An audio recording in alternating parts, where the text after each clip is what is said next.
Price Lord. God is love WhatsApp കൂട്ടായ്മയുടെ 54ാമത്തെ online ഫെലോഷിപ്പിലേക്ക് കടന്നു വന്നിട്ടുള്ള ലോകത്തിന്റെ വ്യത്യസ്ത ഭാഗങ്ങളിലുള്ള ദൈവദാസിദാസന്മാർ, ദൈവമക്കൾ, ഓൺലൈനിലൂടെ ഞങ്ങൾ ശ്രദ്ധിച്ചുകൊണ്ടിരിക്കുന്ന പ്രിയപ്പെട്ടവർ എല്ലാവരും ക്രിസ്തുയേശുവിന്റെ നാമത്തിലുള്ള സ്നേഹവന്ദനത്തെ അറിയിക്കുന്നു. ഇന്നത്തെ നമ്മുടെ ദൈവവചന ശുശ്രൂഷയ്ക്കായി നമ്മുടെ ക്ഷണം സ്വീകരിച്ച് കടന്നു വന്നിട്ടുള്ളത് പാസ്റ്റർ ബ്രിൻസൺ എം മാത്യു ആണ്. പ്രിയ ദേവദാസിനെ ഓർത്ത് ഞാൻ ദൈവത്തെ സ്തുതിക്കുന്നു. പ്രിയ ദേവദാസിന്റെ സ്വദേശം ആലപ്പുഴയാണ്. ഇപ്പോൾ അമേരിക്കയിൽ ഹൂസ്റ്റൺ എന്ന സ്ഥലത്ത് ജോലിയോടൊപ്പം തന്നെ കർത്താവിന്റെ രാജ്യത്തിന് വേണ്ടി പ്രയോജനപ്പെട്ടുകൊണ്ടിരിക്കുന്നു. പ്രിയ Devadasan Calvary Indian fellowship Houston എന്നറിയപ്പെടുന്ന ദൈവസഭയുടെ സീനിയർ പാസ്റ്ററാണ്. ഞങ്ങളുടെ എളിയ ക്ഷണം സ്വീകരിച്ച് വന്നതിൽ ഒത്തിരി സന്തോഷമുണ്ട്. ഗോഡീസ് ലവ് വാട്സപ്പ് കൂട്ടായ്മയുടെ പേരിലുള്ള സ്നേഹവും നന്ദിയും അറിയിക്കുന്നു. ഇന്നത്തെ വചന ശുശ്രൂഷ സൂം പ്ലാറ്റ്ഫോമിലൂടെ ശ്രദ്ധിക്കുന്ന പ്രിയപ്പെട്ടവർക്കും ഓൺലൈനിലൂടെ ശ്രദ്ധിക്കുന്ന പ്രിയപ്പെട്ടവർക്കും ഒരുപോലെ അനുഗ്രഹമായി തീരട്ടെ എന്ന് പ്രാർത്ഥിച്ചുകൊണ്ട് പ്രിയ ദേവദാസനെ ദൈവവചന ശുശ്രൂഷയ്ക്കായി ക്ഷണിച്ചുകൊള്ളുന്നു. ദൈവത്തിന്റെ അതിപരിശുദ്ധമായ നാമം ഈ സമയത്ത് വാഴ്ത്തപ്പെടുമാറാകട്ടെ. ഇന്ന് ഈ ഗോഡ് ഈസ് ലവ് പ്രെയർ മീറ്റിംഗിന്റെ 54ാമത്തെ റിവൈവൽ വർഷിപ്പ് ടൈമിൽ നിങ്ങളോട് ഒരുമിച്ച് ദൈവത്തെ മഹത്വപ്പെടുത്തുവാൻ ദൈവം എൻ്റെ ജീവിതത്തിൽ ഒരുക്കിയ നല്ല സാവകാശത്തിനായി ഞാൻ ദൈവത്തെ വാഴ്ത്തുന്നു, സ്തുതിക്കുന്നു. പ്രിയ സിസ്റ്റർ സിജി പറഞ്ഞതുപോലെ തന്നെ എൻ്റെ പേര് ബ്രിൻസൺ എന്നാണ്. ഞാനിവിടെ ഹൂസ്റ്റൺ പട്ടണത്തിൽ ശുശ്രൂഷയുള്ള ബന്ധത്തിലായിരിക്കുന്നു. ഇന്ന് ഈ സമയത്ത് നമുക്ക് ഒരുമിച്ച് ദൈവത്തെ മഹത്വപ്പെടുത്തുവാൻ ദൈവം ഒരുക്കിയ സാവകാശനായ സ്തോത്രം. പ്രത്യേക ഇന്നത്തെ വർഷിപ്പ് ലീഡ് ചെയ്ത brother Shaiju John and family, കർത്താവ് ഒത്തിരി അനുഗ്രഹിക്കുമാറാകട്ടെ. വളരെ ശക്തമായിട്ട് വർഷിപ്പ് ലീഡ് ചെയ്യുവാൻ ദൈവം സഹായിച്ചല്ലോ. അതുപോലെ തന്നെ ഈ ശുശ്രൂഷകൾക്ക് ഗോഡ് ഈസ് ലവ് പ്രെയർ മീറ്റിംഗിന്റെ ശുശ്രൂഷകൾക്ക് നേതൃത്വം കൊടുക്കുന്ന brother Denise and sister Siji family ഓർത്ത് ദൈവത്തെ ഞാൻ സ്തുതിക്കുന്നു, വാഴ്ത്തുന്നു. ഇങ്ങനെ അനുഗ്രഹിക്കപ്പെട്ട രീതിയിൽ കൂട്ടായ്മകൾ നടത്തുന്ന ഓർത്ത് ദൈവത്തെ സ്തുതിക്കുന്നു. കോവിഡ് കാലം സമ്മാനിച്ചതായ ഒരു സൂം പ്ലാറ്റ്ഫോം നമുക്ക് പല നിലകളിൽ ഉപയോഗപ്പെടുത്തുവാൻ കഴിയുന്ന ഓർത്ത് ഞാൻ ദൈവത്തെ വാഴ്ത്തുന്നു, സ്തുതിക്കുന്നു. പ്രത്യേക തുടക്കത്തിൽ പറഞ്ഞതുപോലെ തന്നെ ഞാൻ ഇവിടെ വരുവാൻ കാരണമായി തീർന്ന ലവ്ലി ആൻറ്റിക്കായി ഞാൻ ദൈവത്തെ സ്തുതിക്കുന്നു. പ്രിയ സോണിച്ച ആൻഡ് ലവ്ലി ആൻറ്റി, ഞാൻ നേരത്തെ ശുശ്രൂഷിക്കുന്ന സഭയിലെ വിശ്വാസികളായിരുന്നു. വളരെ ശക്തമായിട്ട് പ്രാർത്ഥനയുടെ കരങ്ങളിൽ വഹിച്ച ഒരു ഫാമിലി ആയിരുന്നു. കർത്താവ് സഹായിക്കുമാറാകട്ടെ. അങ്ങനെ എനിക്കറിയാവുന്ന പലരും ഇതിനകത്ത് ജോയിൻ ചെയ്യുന്നുണ്ട്. അതുപോലെ തന്നെ പാസ്റ്റർ പി എസ് തോമസ്, അങ്ങനെ പല ദൈവദാസന്മാരെ കാണുന്നുണ്ട്. കർത്താവ് എല്ലാവരെയും സഹായിക്കുമാറാകട്ടെ. ഇന്ന് ഈ സമയത്ത് ഇങ്ങനെ കൂടി വരുവാൻ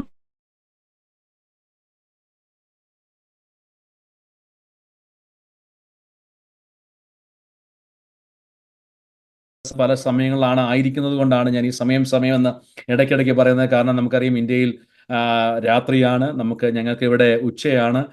അങ്ങനെ പല ടൈം സോണിൽ നമ്മൾ ആയിരിക്കുമ്പോൾ വളരെ പ്രാർത്ഥനയോടുകൂടെ നമുക്ക് ദൈവസ്ഥലായിരിക്കാം. നാം ദൈവജനം കേൾക്കുവാൻ വേണ്ടിയാണ് കടന്നു വന്നത്. നമ്മൾ ദൈവത്തിന്റെ വചനം, ഇതൊരു റിവൈവൽ മീറ്റിംഗ് ആണെന്ന് ആ ഫ്ലയർ നോക്കിയപ്പോൾ എനിക്ക് കാണുവാനായിട്ട് സാധിച്ചു. നമ്മുടെ ഈ അന്ത്യകാലത്ത്, ഈ അവസാന സമയങ്ങളിൽ ദൈവസന്നിധിയിൽ ഇരുന്ന് പ്രാർത്ഥിക്കുവാനും ദൈവവചനം കേൾക്കുവാനും ദൈവം നമുക്ക് ഒരുക്കുന്ന നല്ല സാവകാശത്തിനായി ഞാൻ ദൈവത്തെ വാഴ്ത്തുകയും സ്തുതിക്കുകയും ചെയ്യുന്നു. നിങ്ങളൊക്കെയും ന്യൂസിൽ കണ്ടു കാണും. കഴിഞ്ഞ ദിവസങ്ങളിൽ ബെർലി എന്നുള്ള ഒരു ചുഴലിക്കാറ്റ് ഞങ്ങളുടെ ഈ പട്ടണത്തിൽ കൂടെയൊക്കെ ഒന്ന് സഞ്ചരിച്ചു പോകുവാൻ ഇടയായി തീർന്നു. ഇപ്പോഴും ഞങ്ങളുടെ ചർച്ചിലുള്ള പല കുടുംബങ്ങൾക്കും ഇതുവരെയും കറണ്ട് ഒന്നും വന്നിട്ടില്ല. വളരെ പ്രതിസന്ധിയിൽ കൂടെ കടന്നു പോകുന്നു. ഞങ്ങൾക്ക് കഴിഞ്ഞ ദിവസം കറണ്ട് വരുവാൻ ഇടയായി തീർന്നു. ഞാൻ പറഞ്ഞതിന്റെ പിന്നിലെ കാര്യം, എനിക്കറിയാം ഇന്റർനെറ്റിന് ചെറിയൊരു പ്രോബ്ലം ഉണ്ടെന്ന് എനിക്കറിയാം. മറ്റ് തടസ്സങ്ങൾ നേരിടാതിരിക്കാൻ വേണ്ടി നിങ്ങളുടെ എല്ലാവരെയും പ്രാർത്ഥന ചോദിക്കുകയാണ്. ഇവിടെ ജനം വല്ലാതെ ഈ പ്രതിസന്ധിയിൽ കൂടെ കടന്നു പോയിക്കൊണ്ടിരിക്കുകയാണ്. പലർക്കും കറണ്ടില്ല, ജോലിക്ക് പോകാൻ കഴിയുന്നില്ല, കടകളെല്ലാം അടച്ചിട്ടിരിക്കുന്നു. അങ്ങനെ വളരെ പ്രതിസന്ധിയിൽ കൂടെ കടന്നു പോയിക്കൊണ്ടിരിക്കുമ്പോൾ നമുക്ക് ഒരുമിച്ച് പ്രാർത്ഥിക്കാം. എവിടെയാണെങ്കിലും ഏതെല്ലാം പട്ടണങ്ങളിലാണെങ്കിലും ഒരു ദൈവപ്രവർത്തിക്ക് വേണ്ടി ആഗ്രഹിക്കുകയും പ്രാർത്ഥിക്കുകയും ചെയ്യുന്ന അനേകരുണ്ട്. നമുക്ക് ഒരുമിച്ച് അവരോട് കൂടെ ചേർന്ന് നമുക്ക് പ്രാർത്ഥിക്കുവാനായിട്ട് ഇടയായി തീരട്ടെ. സമയം ഇൻട്രൊഡക്ഷൻ ഒന്നും പറഞ്ഞ് ഞാൻ സമയം മുന്നോട്ട് കളയുവാനായിട്ട് ആഗ്രഹിക്കുന്നില്ല. എന്നാൽ ഒരു വാക്കിൽ സിസ്റ്റർ സിജി പറഞ്ഞ വാക്ക് ചേർത്ത് പറയാൻ ആഗ്രഹിക്കുകയാണ്. എൻ്റെ പിതാവ് ദീർഘനാളുകൾ, ഏകദേശം 16 വർഷത്തോളം സൗദി അറേബ്യയിൽ ആയിരുന്നു. അതിൽ 10 വർഷത്തോളം അവിടെ സഭയുടെ ശുശ്രൂഷയിലായിരുന്നു. അവിടെ രണ്ട് സഭകളിൽ ശുശ്രൂഷിപ്പാനായിട്ട് ദൈവം അവകാശമൊരുക്കി. ഇപ്പോൾ ഞങ്ങളുടെ കൂടെ ഇവിടെ ആയിരിക്കുന്നു. ശുശ്രൂഷകളെ ഓർത്ത് പ്രാർത്ഥിക്കുക. ദൈവകരങ്ങളിൽ പുതിയപ്പെടുവാൻ വേണ്ടി നമുക്ക് ഓരോരുത്തർക്കും പ്രാർത്ഥിക്കാം. സമയം വളരെ മുന്നോട്ട് പോകുന്നത് കൊണ്ട് പലർക്കും ഉറങ്ങുന്ന സമയമാണ്. പലരും ജോലി കഴിഞ്ഞ് വന്നിരിക്കുന്നവരാണ്, പലരും ജോലിയിലാണെന്നറിയാം. അവിടെയൊക്കെ ആയിരിക്കുമ്പോൾ ഉറങ്ങാതിരിക്കുവാൻ വേണ്ടി ഞാൻ പ്രത്യേകം പ്രാർത്ഥിക്കുന്നു. നമുക്ക് വചനം ശക്തമായി കേട്ട് വചനത്തിനകത്ത് രസിച്ച് വചനത്തിനകത്ത് ഇരിപ്പാൻ ദൈവം നമ്മളെ സഹായിക്കുമാറാകട്ടെ.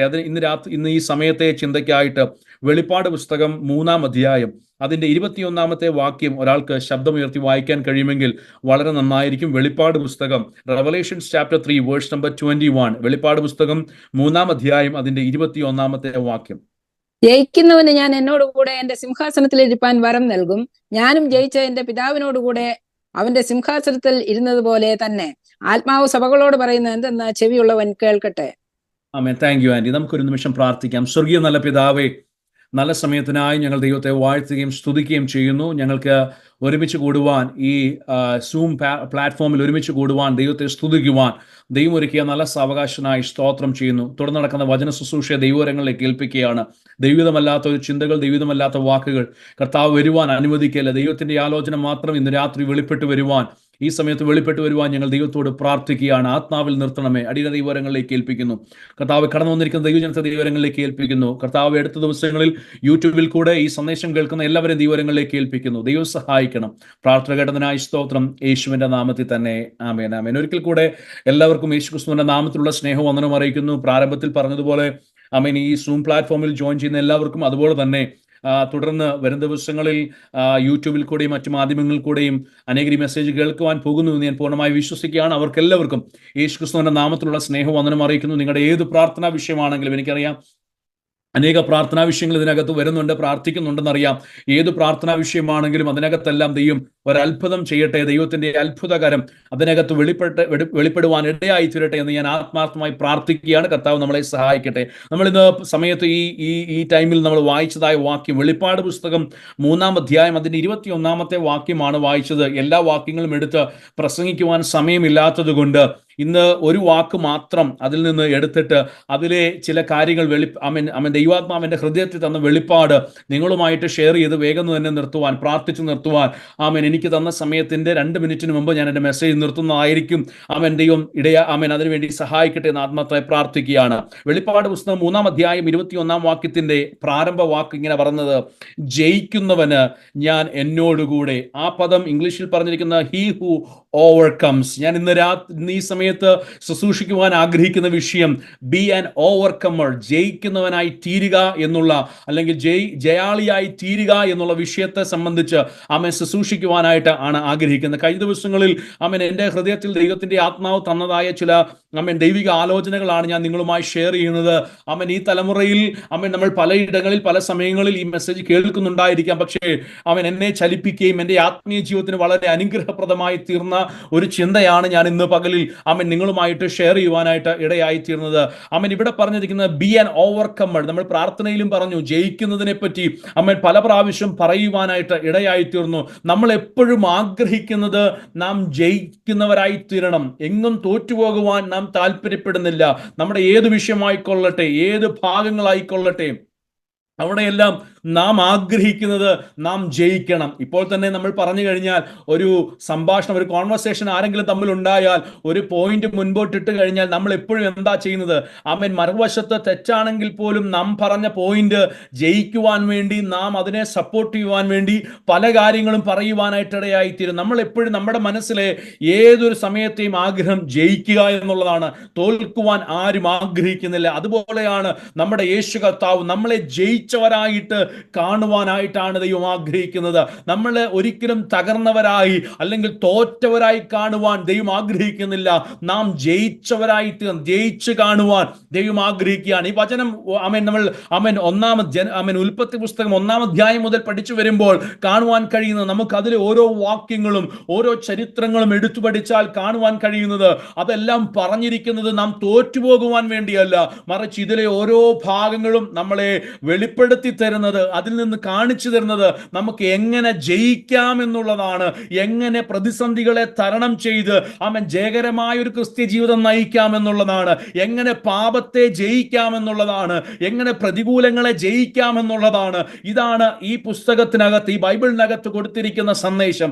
നമുക്ക് വിവിധ ഭാഗങ്ങളിൽ കൂടെ കടന്നു പോകാൻ കഴിയുമെങ്കിലും ഇന്ന് ഈ സമയത്ത് ഞാൻ അതിനുവേണ്ടി മുതിരുന്നില്ല.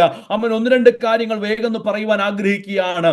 അല്ലെങ്കിൽ യേശു കർത്താവ് സഭകളോട് ദൂതനോട് ആമേൻ വെളിപ്പാടായിട്ട് പറയുമ്പോൾ, ദൂതനിൽ കൂടെ ആമേൻ അല്ലെങ്കിൽ വെളിപ്പാടായിട്ട് ആമേൻ അപ്പോസ്തലനായ യോഹന്നാനിൽ കൂടെ ആമേൻ ദൈവസഭയ്ക്ക് വേണ്ടുന്നതായ ദൂതുകൾ കൊടുക്കുമ്പോൾ, ഓരോ ഓരോ വാക്കിനകത്തും ഓരോ സഭയ്ക്ക് നമുക്കറിയാം 7 സഭകൾക്ക് പ്രധാനമായ ദൂത് കൊടുത്തിരിക്കുന്നു. ആ ഓരോ സഭയോടും വെളിപ്പാട് പുസ്തകം 2-ാം അധ്യായം 1 മുതൽ ആമേൻ 3-ാം അധ്യായത്തിന്റെ അവസാന വാക്ക് വരെ പഠിക്കുമ്പോഴും 7 സഭകളോടും പറയുന്ന ദൂത് ഇതാണ്. ഓരോ സഭകളോടും ദൂത് അവസാനിക്കുമ്പോൾ പറയുന്നു, ജയിക്കുന്നവന് അതിന്റെ അർത്ഥം ആമേൻ നിങ്ങളെ വിളിച്ചിരിക്കുന്നത് ജയാളിയായി തീരുവാൻ. ആമേൻ ദൈവം നമ്മെ കാണുവാൻ ആഗ്രഹിക്കുന്നത് ജയിച്ചവനായി കാണുവാനായിട്ട് ആഗ്രഹിക്കുകയാണ്. അങ്ങനെയെങ്കിൽ ഇന്ന് രാത്രിയിൽ ആമേൻ ഞാൻ എന്നെ കേട്ടുകൊണ്ടിരിക്കുന്ന ദൈവജനത്തോട് ആത്മാവിൽ പറയട്ടെ, ആമേൻ തോറ്റു പോകുമെന്ന് എവിടെയെങ്കിലും ചിന്തിക്കുന്നുണ്ടെങ്കിൽ ഇന്ന് രാത്രിയിൽ ആത്മാവിൽ പറയണം, ഞാൻ യേശുവിന്റെ നാമത്തിൽ ജയം പ്രാപിക്കുക തന്നെ ചെയ്യും. ആമേൻ തോൽപ്പിക്കുവാനും ആമേൻ തോറ്റു കാണുവാനും ആഗ്രഹിക്കുന്നത് പിശാചാണ്. ആമേൻ പിശാച് ആമേൻ കൊല്ലുവാനും അറക്കുവാനും മുടിക്കുവാനും ഒക്കെയും വരുമ്പോൾ നമ്മുടെ യേശു കർത്താവ് വന്ന് നിത്യജീവൻ തരുവാൻ വേണ്ടിയാണ്, അബൻഡന്റ് ആയിട്ട് ആമേൻ ലൈഫ് തരുവാൻ വേണ്ടിയാണ് ദൈവം നമ്മുടെ ജീവിതത്തിലേക്ക് വന്നത്. അങ്ങനെയെങ്കിൽ ഇന്ന് രാത്രി പറയട്ടെ, ആമേൻ നമ്മുടെ ജീവിതത്തിൽ അനുഗ്രഹം എന്ന് പറയുന്നത് ജയിച്ചു മുന്നോട്ട് പോകുക എന്നുള്ളത് തന്നെയാണ്. ഞാൻ വേഗം തന്നെ ചില കാര്യങ്ങൾ ഇതുമായിട്ട് ബന്ധപ്പെട്ട് പറയുവാൻ ആഗ്രഹിക്കുകയാണ്. ആമേൻ ഞാൻ ഇതിന് പല ഇൻട്രൊഡക്ഷൻ പറയണമെന്നൊക്കെ ആഗ്രഹിച്ചെങ്കിലും രാത്രി സമയമാണ്, പലരും ആമേൻ സമയങ്ങളിലേക്കൊക്കെ പോകുന്നത് കൊണ്ട് ഇൻട്രൊഡക്ഷൻ മറ്റേ ഹിസ്റ്ററിയിലേക്കൊന്നും പോകുവാനായിട്ട് ആഗ്രഹിക്കുന്നില്ല. ദൂതിലേക്ക് ഡയറക്റ്റ് പ്രവേശിക്കുവാനായിട്ട് താല്പര്യപ്പെടുകയാണ്. നമുക്കറിയാം വെളിപ്പാട് പുസ്തകത്തെ ബുക്ക് ഓഫ് സെവൻസ് എന്നൊക്കെയാണ് അറിയപ്പെടുന്നത്. കാര്യം അതിനകത്ത് 7 എന്നുള്ള പദം പലയിടങ്ങളിൽ ഉപയോഗിച്ചിരിക്കുന്നതായിട്ട് നമുക്ക് കാണുവാനായിട്ട് സാധിക്കുന്നുണ്ട്. ആമേൻ വിഷയങ്ങളിലേക്ക് പോകാതെ 14-ാമത്തെ വാക്യം മുതൽ നമ്മൾ വായിച്ചു തുടങ്ങാൻ പോകുകയാണ്. ആമേൻ ഞങ്ങൾ ഒക്ലഹോമയിലായിരുന്നപ്പോഴും ആമേൻ വാക്യം വേഗം വായിച്ചിരുന്ന ഞങ്ങളുടെ ലൗലിയ ഇതിനകത്ത് ഉള്ളതോർത്ത് സ്തോത്രം ചെയ്യുന്നു. ലൗലി ആന്റി 14-ും 15-ും വാക്യം വേഗം ഒന്ന് വായിക്കാൻ കഴിയുമെങ്കിൽ അത് വളരെ. ലവോദിക്കയിലെ സഭയുടെ ദൂതൻ എഴുതുക, വിശ്വസ്തനും സത്യവാനുമായ സാക്ഷിയുമായി ദൈവസൃഷ്ടിയുടെ ആരംഭമായ ആമേൻ എന്നുള്ളവൻ അരുളി ചെയ്യുന്നത്, ഞാൻ നിന്റെ പ്രവൃത്തി അറിയുന്നു. നീ ഉഷ്ണവാനുമല്ല ശീതവാനുമല്ല. ശീതവാനോ ഉഷ്ണവാനോ ആയിരുന്നു എങ്കിൽ കൊള്ളായിരുന്നു. ഇങ്ങനെ ശീതവാനുമല്ല ഉഷ്ണവാനുമല്ല ശീതോഷ്ണവാനാകയാൽ നിന്നെ എന്റെ വായിൽ നിന്ന് ഉമണ്ണു കളയും. മതി. നമുക്ക് പിന്നത്തേതിൽ ബാക്കി വാക്യം വായിക്കുവാനായിട്ട് ആഗ്രഹിക്കുകയാണ്. ഇവിടെ നമുക്ക് കാണാൻ സാധിക്കുന്നു, ലവോദിക്ക സഭയോട് അവൻ ദൈവത്തിന്റെ ആത്മാവ് ശക്തമായുള്ള ദൂത് കൈമാറുകയാണ്. കഴിഞ്ഞ ദിവസങ്ങൾ ഒരു ദിവദാസൻ പ്രസംഗിച്ചപ്പോൾ പറഞ്ഞൊരു പദം ഞാൻ കടമെടുത്ത് പറയുവാനായിട്ട് ആഗ്രഹിക്കുകയാണ്. ഈ അന്ത്യകാലത്ത്, ഈ അവസാന സമയങ്ങളിൽ ആമേൻ കർത്താവിന്റെ വരവിനെ സഭ നോക്കിക്കൊണ്ട് കാത്തിരിക്കുമ്പോൾ സഭയ്ക്ക് ആവശ്യമായ ശക്തമായ ഒരു ദൂത് അടങ്ങിയിരിക്കുന്ന വാക്യങ്ങളാണ് നമ്മളിവിടെ വായിക്കുവാനായിട്ട് ഇടയാക്കുന്നത്. ലവോദിക്ക സഭയോട് പറയുകയാണ്, ആമേൻ ഞാൻ നിന്റെ പ്രവൃത്തി അറിയുന്നു. ഈ 2-ാം അധ്യായം മുതൽ പഠിച്ചു വരുമ്പോൾ പലയിടങ്ങളിൽ പറഞ്ഞിരിക്കുന്ന പദമാണ് ഞാൻ നിന്റെ പ്രവൃത്തി അറിയുന്നു. അല്ലെ ദൂത് ലഭിക്കുമ്പോൾ അത് എഴുതി വെക്കുമ്പോൾ യോഹന്നാൻ വളരെ സ്പഷ്ടമായിട്ട് എഴുതി വെച്ചു, ഞാൻ നിന്റെ പ്രവൃത്തി അറിയാൻ ശ്രമിക്കുന്നു എന്നല്ല, ഞാൻ നിന്റെ പ്രവൃത്തി അറിയുന്നു. അർത്ഥാൽ നമ്മുടെ ജീവിതത്തിൽ നടക്കുന്ന ഓരോ കാര്യങ്ങളും ദൈവം അറിഞ്ഞിട്ടാണ് സംഭവിക്കുന്നത്. നമ്മുടെ ദൈവം അറിയാതെ ഒന്നും സംഭവിക്കുകയില്ലെന്ന് ഉറപ്പുള്ളവർക്കായി ഞാൻ ദൈവത്തെ വാഴ്ത്തുകയും സ്തുതിക്കുകയും ചെയ്യുന്നു. ഒരുപക്ഷെ കഷ്ടതയിൽ കൂടെ ആയിരിക്കാം കടന്നു പോകുന്നത്, ഒരുപക്ഷെ രോഗങ്ങൾ കൂടെ ആയിരിക്കാം കടന്നു പോകുന്നത്, ഒരുപക്ഷെ അനേക ജീവിത പ്രശ്നങ്ങളും പ്രതികൂലങ്ങൾ കൂടെ ആയിരിക്കാം കടന്നു പോകുന്നത്. എന്റെ ദൈവം അറിയാതെ ഒന്നും സംഭവിക്കയില്ല എന്നുള്ള ഉറപ്പാണ് നമ്മളെ ദൈവത്തോട് ഒന്നും കൂടെ അടുപ്പിക്കുവാനായിട്ട് ഇടയായിത്തീരുന്നത്. നമുക്ക് 139-ാം സങ്കീർത്തനമൊക്കെ പഠിച്ചു വരുമ്പോൾ ദൈവം തന്നെ പറഞ്ഞിരിക്കുന്ന അവിടെ എഴുതി വെച്ചിരിക്കുന്ന വചനത്തിനകത്ത് എഴുതി വെച്ചിരിക്കുന്ന അനേക കാര്യങ്ങളുണ്ട്. ഞാൻ ഇരിക്കുന്നത് കിടക്കുന്നതും നടക്കുന്നതും എല്ലാം ദൈവം അറിയാം. എനിക്ക് ദൈവത്തെ ഒളിച്ചൊന്നും ചെയ്യുവാൻ കഴിയത്തില്ല. കാര്യം എന്റെ ദൈവം സകലയിടത്തും ഏത് സമയത്തും ഉള്ള ദൈവമാണ്. നമ്മളൊക്കെ ഉറങ്ങാൻ പോകുന്നത് പോലെ ഉറങ്ങുന്ന ദൈവമല്ല. അവൻ മയങ്ങാത്തവനാണ്. നമുക്ക് വേണ്ടി സദാസമയം ഉണർന്ന് പ്രവർത്തിക്കുന്ന ഒരു ദൈവമാണ്. ആ ദൈവമാണ് നമ്മെ നല്ലതുപോലെ അറിയുന്നത്. യിരെമ്യാവിനോട് പറഞ്ഞതുപോലെ ഞാൻ നിന്നെ അറിയുന്നു. നിന്റെ അമ്മയുടെ ഉദരത്തിൽ ഉരുവാകുന്നതിന് മുമ്പേ ഞാൻ നിന്നെ അറിഞ്ഞു. ഞാൻ നിന്നെ തിരഞ്ഞെടുത്തു. ഇന്ന് രാവിലെ ഈ സമയത്ത് തന്നെ കേട്ടുകൊണ്ടിരിക്കുന്നവരോട് പറയട്ടെ, നമ്മെ അറിയുന്ന ഒരു ദൈവമുണ്ട്. ഞാൻ അവിടെ നിൽക്കുവാൻ ആഗ്രഹിക്കുന്നില്ല, വേഗം തന്നെ പറയുവാനായിട്ട് ആഗ്രഹിക്കുന്നത്, ആ അറിയുന്ന ദൈവം ഈ സഭയെ നോക്കിയിട്ട് ആത്മാവിൽ ദൂത് പറയുകയാണ്. ഞാൻ നിന്റെ പ്രവൃത്തി അറിയുന്നു എന്ന് പറയുമ്പോൾ ചിലതിനെ മായ്ച്ചു കളഞ്ഞിട്ടല്ല പറയുന്നത്. അവിടെ 3 കാര്യങ്ങളാണ് പറയുന്നത്. ഇംഗ്ലീഷ് ബൈബിൾ നോക്കി കഴിഞ്ഞാൽ അവിടെ 15-ാമത്തെ വാക്യത്തിൽ ഐ നോ, അടുത്ത പറഞ്ഞ I wish, and I will. ആമേൻ. 3 കാര്യങ്ങൾ അവിടെ പറഞ്ഞത്. ഞാൻ നിന്റെ പ്രവൃത്തി അറിയുന്നു. ഞാൻ അറിയുന്നു, എനിക്കറിയാം, ചില കാര്യങ്ങൾ എനിക്കറിയാം, എനിക്ക് നിന്റെ കാര്യങ്ങൾ അറിയാം. ആമേൻ. രണ്ടാമത്തെ കാര്യം പറഞ്ഞിരിക്കുന്നത്, ഞാൻ ആഗ്രഹിക്കുന്നത് എന്താണ്? ആയിരുന്നുവെങ്കിൽ. 15-ാമത്തെ വാക്യത്തിന്റെ അതിന്റെ ബി പാർട്ട് നോക്കണം. ശീതവാനോ ഉഷ്ണവാനോ ആയിരുന്നു എങ്കിൽ കൊള്ളാമായിരുന്നു. ആമേൻ. ദൈവത്തിന്റെ ആഗ്രഹം എന്താണ്? ആമേൻ. നീ എവിടെയെങ്കിലും, സഭയോട് പറയുകയാണ്, ആമേൻ, അവിടെയും ഇവിടെയും അല്ലാതെയുള്ള യാത്ര നീ സഞ്ചരിക്കുമ്പോൾ എൻ്റെ ആഗ്രഹം നീ എവിടെയെങ്കിലും ഒന്ന് നിൽക്കുന്ന ഒരാളായിരിക്കണമെന്നാണ് ഞാൻ ആഗ്രഹിക്കുന്നത്. 3-ാമത്തെ കാര്യം ഐ വിൽ. അതിന്റെ അർത്ഥം ആമേൻ അവിടെ പറഞ്ഞിരിക്കുന്നത്, ആമേൻ, ഞാൻ അറിയുന്നുണ്ട്, ആമേൻ, ഞാൻ നോക്കുമ്പോൾ എൻ്റെ ആഗ്രഹം ഇതാണ്. 3-ാമത്തെ കാര്യം, ഇങ്ങനെ ആമേൻ മുൻപോട്ട് പോവുകയാണെങ്കിൽ എൻ്റെ പ്രവൃത്തി ഞാൻ ചെയ്യും. അവിടെ എഴുതിയിരിക്കുന്ന 16-ാമത്തെ വാക്യത്തിൽ, ഇങ്ങനെ ശീതവാനോ ഉഷ്ണവാനോമല്ല, ശീതോഷ്ണവാനാകിയാൽ നിന്നെ എൻ്റെ വായിൽ നിന്ന് ഉമിണ്ണുകളയും.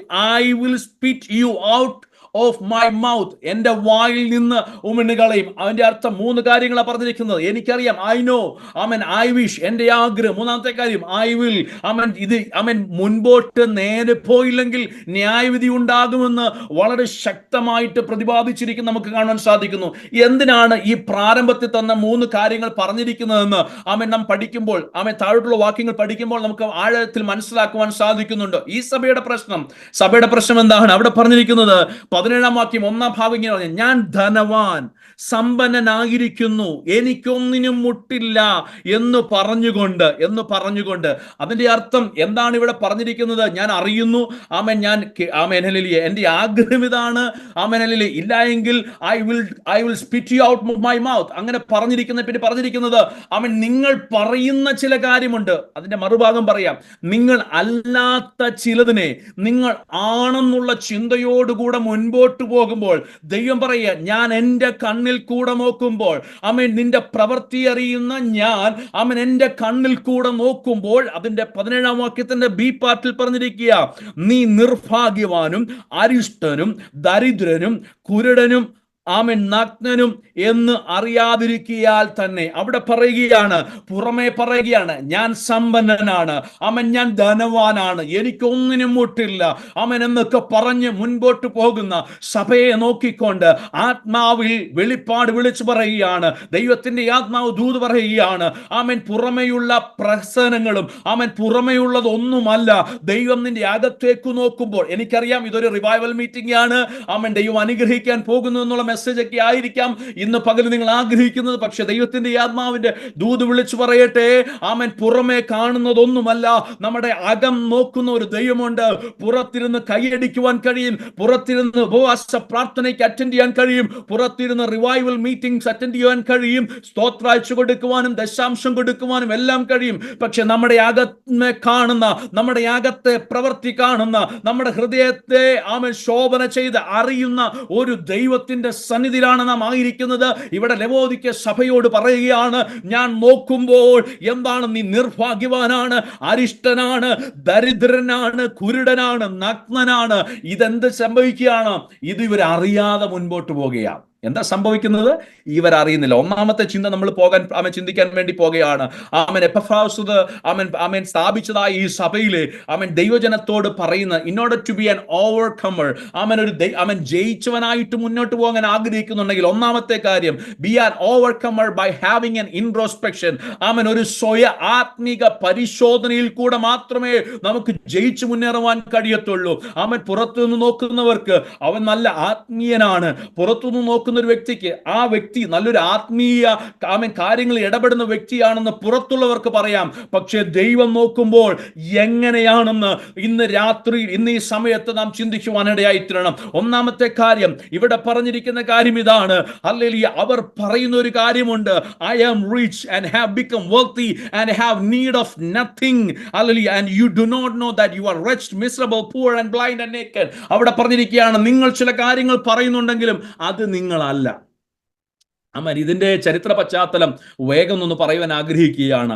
എന്തുകൊണ്ടാ അവിടെ അങ്ങനെ ചില പദങ്ങൾ ഉപയോഗിച്ചിരിക്കുന്നു? ഞാൻ ധനവാൻ, സമ്പന്നൻ, അങ്ങനെയുള്ള പദങ്ങൾ. ഇപ്പോൾ നമ്മൾ ആ ലവോദിക്ക സഭയുടെ ചരിത്രം പഠിച്ചു കഴിഞ്ഞാൽ അമൻ അവിടെ രണ്ട് പ്രധാനപ്പെട്ട പ്രശ്നങ്ങളാണുള്ളത്. രണ്ട് പ്രധാനപ്പെട്ട പ്രശ്നങ്ങൾ. ഒന്ന്, ആ ജിയോഗ്രഫിക്കൽ ലൊക്കേഷൻ വെച്ച് നോക്കുമ്പോൾ രണ്ട് പ്രശ്നങ്ങളാണ് പറയുന്നത്. ഒന്ന്, അവിടെ ഭൂമികുലുക്കം, എർത്ത്ക്വേക്കിന് വളരെ അറിയപ്പെടുന്ന ഒരു സ്ഥലമാണ്.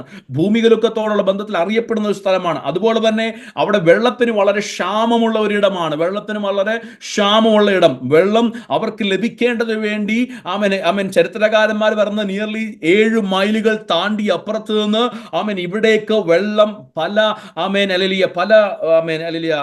കാര്യങ്ങൾ മുഖേന വെള്ളം ഈ പട്ടണത്തിലേക്ക് എത്തിച്ചാണ് അവർ ഉപയോഗിക്കുന്നത്. അത് പലപ്പോഴും അവർക്കൊരു ത്രെഡായിട്ടിരിക്കാറുണ്ട്. ഈ രണ്ട് സാഹചര്യങ്ങൾ ഉള്ളത് കൊണ്ടാണ് അവർ വളരെ ഭയത്തോടു കൂടിയാണ് ജീവിക്കുന്നത്. പക്ഷേ അതിന് മറിച്ച് മറുഭാഗമുണ്ട്. അവർ വളരെ സമ്പന്നരായ വ്യക്തികളായിരുന്നു. അതിനകത്ത് ഒരു ചരിത്രം ഞാൻ ഒരിക്കൽ ഇത് പറഞ്ഞിട്ടുള്ളതാണ്. ഈ ദേശത്ത് ഒരിക്കൽ ഈ ലവോദിക്ക പട്ടണത്തിൽ ഒരിക്കൽ ഒരു ഭൂമികുലുക്കമുണ്ടായി. ഞാൻ പറഞ്ഞല്ലോ, ചരിത്രവുമായി ബന്ധപ്പെട്ട് പറയാൻ ആഗ്രഹിക്കുകയാണ്. ഭൂമികുലുക്കമുണ്ടായി. ആ പട്ടണം മുഴുവൻ നശിച്ചു പോയപ്പോൾ ആ പട്ടണത്തിലുള്ള ഒരു വ്യക്തി മറ്റു റോമൻ എംപയറിനെ ഒന്നും ആശ്രയിക്കാതെ ഒരു വ്യക്തിയുടെ പണം മുഖാന്തരം, ഒരു വ്യക്തി ഡൊണേറ്റ് ചെയ്ത പണം മുഖാന്തരം ആ പട്ടണത്തിലുണ്ടായതായ പ്രശ്നങ്ങളെ മൊത്തം പരിഹരിക്കുവാൻ ആ പണത്തെ കൊണ്ട് കഴിഞ്ഞു. അതിന്റെ അർത്ഥം അത്രമാത്രം ധനവാന്മാരുണ്ടായിരുന്ന ഒരു ലവോദിക്ക പട്ടണം. അത്രമാത്രം ധനവാന്മാരുണ്ടായിരുന്ന ലവോദിക്ക പട്ടണം. അതുപോലെ തന്നെ താഴോട്ട് പഠിച്ചു വരുമ്പോൾ പല വാക്യങ്ങൾ പഠിക്കുമ്പോൾ നമുക്ക് കാണാൻ സാധിക്കുന്നു. ആ പട്ടണം അറിയപ്പെടുന്ന മെഡിസിന് വേണ്ടി അറിയപ്പെടുന്ന മെഡിസിൻ ഡിപ്പാർട്ട്മെന്റിൽ അറിയപ്പെടുന്നതാണ്. എസ്പെഷ്യലി കണ്ണിന്റെ ട്രീറ്റ്മെന്റിന് വേണ്ടി ഉപയോഗിക്കുന്ന പല മരുന്നുകളും അവിടെ ആ സമയങ്ങളിൽ അവിടെയാണ് പ്രൊഡ്യൂസ് ചെയ്തുകൊണ്ടിരുന്നത്. അവിടെ ഉണ്ടായിരുന്ന വ്യക്തികളാണ് അതിനുവേണ്ടിയുള്ള ക്രമീകരണങ്ങൾ ചെയ്തത്. അതുപോലെ തന്നെ അവർ ടെക്സ്റ്റൈൽ ഇൻഡസ്ട്രിയിൽ വളരെ ശക്തരായിരുന്നു. നമ്മളിപ്പോൾ ഹിസ്റ്ററി ഒക്കെ പഠിച്ചു കഴിഞ്ഞാൽ നമുക്ക് കാണാൻ സാധിക്കുന്നുണ്ട്. അവർ ടെക്സ്റ്റൈൽ ഇൻഡസ്ട്രിയിലും അതുപോലെ തന്നെ മറ്റ് ഇൻഡസ്ട്രീസ് ഒക്കെ അവർ ഭയങ്കര സമ്പന്നരായിരുന്നു. ഞാൻ പറഞ്ഞതിന്റെ ഉദ്ദേശം ഇവിടെ ഉപയോഗിച്ചിരിക്കുന്ന വാക്കുകളെ ഒന്ന് പറഞ്ഞു തരുവാൻ വേണ്ടിയാണ്. ഇവിടെ കാണാൻ സാധിക്കുന്നത് അവർ പുറമെ വളരെ സമ്പന്നരായിരുന്നു. അതിന്റെ അർത്ഥം ഈ സമ്പന്നത കണ്ടുകൊണ്ട് അവരുടെ വിചാരം ദൈവത്തിന്റെ അനുഗ്രഹമാണ് ഇത് മുഴുവനുമെന്ന് വിചാരിച്ച് ആ സമ്പന്നതയെ ആത്മീയതയുടെ അളവുകോലാക്കി അവർ കണ്ടുകൊണ്ട് മുന്നോട്ട് പോയപ്പോൾ ദൈവം പറയുക, നിങ്ങൾ പുറമേയുള്ളത് നോക്കി സമ്പന്നരാണ്, അനുഗ്രഹിക്കപ്പെട്ടവരാണെന്ന് പറയുമ്പോൾ ദൈവം പറയും, ഞാൻ എൻ്റെ കണ്ണിൽ കൂടെ നോക്കുമ്പോൾ നിങ്ങൾ നഗ്നരായിട്ട്, നിങ്ങൾ ദരിദ്രരായിട്ട്, നിങ്ങൾ അരിഷ്ടരായിട്ട് നിൽക്കുമ്പോൾ ദൈവത്തിന്റെ ആത്മാവ് പറയുന്ന ഒന്നാമത്തെ കാര്യം, ഹല്ലേലൂയ, അവിടെ ഞാൻ പറഞ്ഞ ഒന്നാമത്തെ point, be an overcomer by having an introspection. ഒരു സ്വയ പരിശോധനയിൽ കൂടെ നിങ്ങൾ ആരാണെന്നും നിങ്ങൾ എന്താണെന്നും മനസ്സിലാക്കി പുറത്തേക്ക് വരുവാൻ ആത്മാവ് ആഹ്വാനം ചെയ്യുകയാണ്. പലപ്പോഴും നമുക്ക് സംഭവിക്കുന്നത് എന്താണ്? നമുക്ക് ആത്മീയമായ ഒരു സ്വയ പരിശോധനയില്ല. ആലയത്തിൽ വന്നിരിക്കുമ്പോഴും കുടുംബത്തിലായിരിക്കുമ്പോഴും നമ്മൾ പരിശോധിക്കുന്നത് അടുത്തുള്ള വ്യക്തിയുടെ ആത്മീക നിലവാരമാണ്. പ്രാർത്ഥിക്കുവാനിരിക്കുമ്പോൾ എൻ്റെ അച്ചായന്റെ ആത്മീക നിലവാരം എവിടെയാണെന്നും അമ്മാമ്മയുടെ ആത്മീയ നിലവാരം എങ്ങനെയാണെന്നും, ആലയത്തിൽ വരുമ്പോൾ പാസ്റ്ററിന്റെ ആത്മീയ നിലവാരവും അവിടെ മ്യൂസിക് പ്ലേ ചെയ്യുന്നവരുടെ ആത്മീയ നിലവാരങ്ങളും നോക്കുമ്പോൾ ഇന്ന് രാവിലെ ഈ വൈകിയ സമയത്ത് ആത്മാവിൽ വിളിച്ചു പറയട്ടെ, നാം ചെയ്യേണ്ടത് നാം നമ്മിൽ തന്നെ ഒരു ആത്മീക സ്വയ പരിശോധന നടത്തണം. പൗലോസിന്റെ ഭാഷയിൽ വേഗം പറഞ്ഞു വരട്ടെ. അപ്പോസ്തലനായ പൗലോസ് 2 കൊരിന്ത്യർക്ക് എഴുതിയ ലേഖനത്തിൽ പറഞ്ഞിരിക്കുന്ന പദമുണ്ട്. മൂന്ന് കാര്യങ്ങൾ അവിടെ പറഞ്ഞിരിക്കുന്നത്. ഒന്നാമത്തത് സ്പിരിച്വൽ ഫെയിലിയറിനെ പറ്റിയുള്ള പേടി, നിങ്ങളുടെ ആത്മീക പരാജയത്തെ പറ്റിയുള്ള പേടി. 2 കൊരിന്ത്യർ ലേഖനം 11-ാമത്തെ അധ്യായത്തിലാണ് ഈ 12-ാമത്തെ അധ്യായത്തിലാണ് ഈ വാക്കുകൾ പറഞ്ഞിരിക്കുന്നത്. ആത്മീക ഫെയിലിയറിനെ പറ്റി ഞാൻ പേടിക്കുക. അതിനുശേഷം ഏറ്റവും അവസാനം 13-ാം അധ്യായത്തിലേക്ക് വരുമ്പോൾ പറയുന്നത്, ഞാൻ നിങ്ങളുടെ ആത്മീക മെച്യൂരിറ്റിക്ക് വേണ്ടി, ആത്മീയമായ വളർച്ചയ്ക്ക് വേണ്ടി പ്രാർത്ഥിക്കുക. ഇതിന്റെ രണ്ടിന്റെ ഇടയിലും പൗലോസ് ഉദ്ധരിച്ചിരിക്കുന്ന ഒരു പദമുണ്ട്. 2 കൊരിന്ത്യർക്ക് എഴുതിയ ലേഖനം 13-ാം അധ്യായത്തിന്റെ 5-ാം വാക്യം, നിങ്ങൾ വിശ്വാസത്തിൽ ഇരിക്കുന്നു എന്ന് നിങ്ങളെ തന്നെ പരീക്ഷിപ്പീൻ, നിങ്ങളെ തന്നെ ശോധന ചെയ്യുവീൻ. അടുത്ത വാക്കുണ്ട് വായിച്ചോ. നിങ്ങൾ കൊള്ളരുതാത്തവർ അല്ല എന്ന് വരികിൽ യേശുക്രിസ്തു നിങ്ങളിൽ ഉണ്ട് എന്ന് നിങ്ങളെ തന്നെ അറിയുന്നില്ലയോ? ഞങ്ങൾ കൊള്ളരുതാത്തവർ അല്ല എന്ന് നിങ്ങൾ അറിയും എന്ന് ഞാൻ ആശിക്കുന്നു. അമ്മ ഞാൻ ആ വാക്യത്തെ കൂടുതലായിട്ട് എക്സ്പോസ് ചെയ്ത് പഠിപ്പിക്കുവാൻ ഇന്ന് രാവിലെ ഈ സമയം എടുക്കുന്നില്ല. വേഗം തന്നെ പറഞ്ഞു പോകേണ്ടത് കൊണ്ട് പറയട്ടെ. അവിടെ പൗലോസ് പറയുക, ഒരു ഭാഗത്ത് അവൻ ക്രിസ്തുവിനോടുള്ള ഏകാഗ്രതയും നിർമ്മലയും വിട്ട് അവൻ വഷളായി പോകുമോ എന്ന് ഞാൻ ഭയപ്പെടുമ്പോൾ തന്നെ ഞാൻ നിങ്ങളുടെ ആത്മിക യഥാസ്ഥാനത്തിന് വേണ്ടി പ്രാർത്ഥിക്കുക. ഇതിന്റെ രണ്ടിന്റെയും ഇടയ്ക്ക് നിന്നുകൊണ്ട് പൗലോസ് പറഞ്ഞൊരു കാര്യമുണ്ട്. നിങ്ങൾ ചെയ്യേണ്ട ഒരു കാര്യമുണ്ട്. നിങ്ങൾ ആത്മീയമായിട്ടൊന്ന് സ്വയപരിശോധന ചെയ്യണം. അവൻ നിങ്ങൾ വിശ്വാസത്തിലിരിക്കുന്നു. ആരോടാ പറയുന്നത്? കൊരിന്ത്യ സഭയോട്. അവൻ എല്ലാ കൃപാവരങ്ങളുമുള്ള, അവൻ സകല കൃപാവരങ്ങളുമുള്ള, അവൻ ക്വാളിറ്റീസ് ഉള്ള ഒരു ചർച്ചിനെ നോക്കിക്കൊണ്ട് പറയുക, നിങ്ങൾ വിശ്വാസത്തിലിരിക്കുന്നുവോ എന്ന് നിങ്ങളെ തന്നെ ഒന്ന് പരീക്ഷിച്ച് നോക്കണം. ഇന്ന് രാവിലെ ഈ സമയത്ത് തന്നെ കേട്ടുകൊണ്ടിരിക്കുന്നവരോട് ആത്മാവിൽ വിളിച്ചു പറയട്ടെ, ജയിക്കുവാൻ ആഗ്രഹിക്കുന്നു, ജയിച്ചു മുന്നോട്ട് പോകുവാൻ ആത്മാവിൽ ആഗ്രഹിക്കുന്നു, ചെയ്യേണ്ടത് ദൈവസന്നിധിയിൽ ചെന്നിരിക്കുക, ആത്മീകമായിട്ട് ഒരു സ്വയപരിശോധന നടത്തണം. ഞാൻ എവിടെയാണ് ഞാൻ എവിടെയാണ് നിൽക്കുന്നത്? ഞാൻ തുടങ്ങിയ ഇടത്ത് നിന്ന് ഞാൻ ഇപ്പോൾ വളർച്ചയിലേക്കാണോ പോകുന്നത്, അതോ തകർച്ചയിലേക്കാണോ പോകുന്നത്? അല്ല, എന്റെ ജീവിതത്തിൽ ഒരു വളർച്ചയാണോ ഉണ്ടാകുന്നത്, അതോ ഞാൻ എവിടെയെങ്കിലും സ്റ്റക്കായി പോയിട്ടുണ്ടോ? അങ്ങനെയെങ്കിൽ ഇന്ന് ആത്മാവിൽ വിളിച്ചു പറയട്ടെ, ആത്മാവിൽ ജയിക്കുവാൻ ആഗ്രഹിക്കുന്നുണ്ടെങ്കിൽ ദൈവസന്നിധിയിൽ മുട്ടുമടക്കി നമ്മുടെ ആത്മീയ നിലവാരം എവിടെയെന്ന് കണ്ടുണരുമ്പോൾ മടങ്ങി വരുവാൻ ദൈവം വഴിയൊരുക്കും. അത് നമ്മുടെ ജീവിതത്തിൽ വളരെ അനുഗ്രഹമായി തീരുവാനായിട്ട് ഇടയായി തീരും. ഞാൻ ഒന്നാമത് പറഞ്ഞ കാര്യം നിങ്ങൾക്ക് മനസ്സിലായെന്ന് ഞാൻ വിശ്വസിക്കുക. In order to be an overcomer, we need to have an introspection. ഒരു സ്വയ ആത്മീക പരിശോധന ആവശ്യമാണ്. അതുകൊണ്ടല്ലേ നമ്മൾ കർത്തൃമേശയിലേക്ക് വായിക്കുമ്പോൾ പറയുന്നുണ്ട്, നിങ്ങൾ തന്നെത്താൻ ശോധന ചെയ്തിട്ട് വേണം. ഹലോ, നിങ്ങൾ തന്നെത്താൻ അല്ല, നിങ്ങൾ അടുത്തിരിക്കുന്നവരെയല്ല, നിങ്ങൾ തന്നെത്താൻ ശോധന ചെയ്തിട്ട് വേണം. ഇന്ന് രാത്രി എന്നെ കേട്ടുകൊണ്ടിരിക്കുന്നു പറയട്ടെ, ഇന്ന് ഈ പ്രാർത്ഥന നടക്കുന്ന സമയത്ത് ദൈവത്തോടൊന്ന് ചോദിക്കണം, കർത്താവേ, ഞാൻ എവിടെയാണ് വീണു പോയത്? എൻ്റെ എവിടെയാണ് ഒരു റിസ്റ്റോറേഷൻ ആവശ്യമുള്ളത്? എൻ്റെ ആത്മീയ ജീവിതത്തിൽ എവിടെയാണ് ഒരു റിപ്പയർ ആവശ്യമുള്ളത്? കഴിഞ്ഞ ദിവസങ്ങളിൽ എൻ്റെ പ്രാർത്ഥന മുറിയിൽ ലഭിച്ചത് ഒരു കാര്യം പറയുവാൻ ആഗ്രഹിക്കുക. ഏലിയാവ് മറ്റുള്ളവർ വ്യത്യസ്തനായത് എവിടെയാണെന്നറിയാമോ? കർമ്മേലിന്റെ മലമുകളിൽ യാഗമർപ്പിക്കുന്നതിന് മുമ്പ്, ബാലിന്റെ പ്രവാചകന്മാരുടെ മുമ്പിൽ നിന്ന് താൻ ശുശ്രൂഷകൾ ചെയ്യുന്നതിന് മുമ്പ്, പ്രാർത്ഥിക്കുന്നതിന് മുമ്പ്, ദൈവത്തോട് അപേക്ഷിക്കുന്ന മുമ്പ് തകർന്നു കിടന്നതായി യാഗപീഠത്തെ താനൊന്ന് പണിയുവാൻ ഇടയായി തീർന്നു. He repaired the altar of the Lord. Hallelujah. ദൈവത്തിന്റെ യാഗപീഠത്തെ ഒന്ന് പണിതിട്ട് ചെയ്യേണ്ട കാര്യങ്ങൾ ക്രമാതീതമായി ചെയ്തപ്പോൾ തീയിറങ്ങി ദഹിപ്പിക്കേണ്ടതിനെ ദഹിപ്പിച്ചെങ്കിൽ ആത്മാവിൽ വിളിച്ചു പറയട്ടെ, എവിടേക്കാണ് ഒരു റെസ്റ്റോറേഷൻ വേണ്ടത്, എവിടേക്കാണ് ഒരു റിപ്പയർ വേണ്ടത്, എവിടേക്കാണ് ഒരു മാറ്റം വരേണ്ടത്, അതിനുവേണ്ടി ഇന്ന് രാത്രി ആത്മാവിൽ പ്രാർത്ഥിച്ചു തുടങ്ങണം. ഹല്ലേലൂയ. യേശുവിന്റെ അധികാരമുള്ള നാമത്തിൽ ഞാൻ വേഗം പറഞ്ഞു പോകാൻ ആഗ്രഹിക്കുക. രണ്ടാമത്തെ കാര്യം, വെളിപ്പാട് പുസ്തകം 3-ാം അധ്യായം 17-ാമത്തെ വാക്യത്തിൽ 17 കഴിഞ്ഞ് 18-ാമത്തെ വാക്യത്തിൽ പറയുന്ന ഒരു വാക്കുണ്ട്. 18-ാമത്തെ വാക്യം, നീ സമ്പന്നനാകേണ്ടതിന് തീയിൽ ഊതിക്കഴിച്ച പൊന്നും നിന്റെ നഗ്നതയുടെ ലജ്ഞ വെളിവാകാതെ വണ്ണം ധരിക്കേണ്ടതിന് വെള്ളയുടുപ്പും നിനക്ക് കാഴ്ച ലഭിക്കേണ്ടത് കണ്ണിലെഴുതുവാൻ ലേപവും എന്ത് ചെയ്യണം? നിങ്ങളെല്ലാവരും മൈക്കൊക്കെ ഓഫാണ്, നിങ്ങൾ ഇരിക്കുന്നിടത്ത് പറഞ്ഞാൽ മതി. എന്ത് ചെയ്യണം? എന്നോട് വിലയ്ക്ക് വാങ്ങുവാൻ ഞാൻ നിന്നോട് ബുദ്ധി ഉപദേശിക്കുന്നു. ഹലോ, ഞാൻ ആദ്യം ഒരു ഇൻട്രൊഡക്ഷൻ പറഞ്ഞല്ലോ, ഈ പട്ടണം ടെക്സ്റ്റൈൽ ഇൻഡസ്ട്രീസിന് വളരെ ഫേമസാ. ഐ മെഡിസിന് വളരെ ഫേമസാ.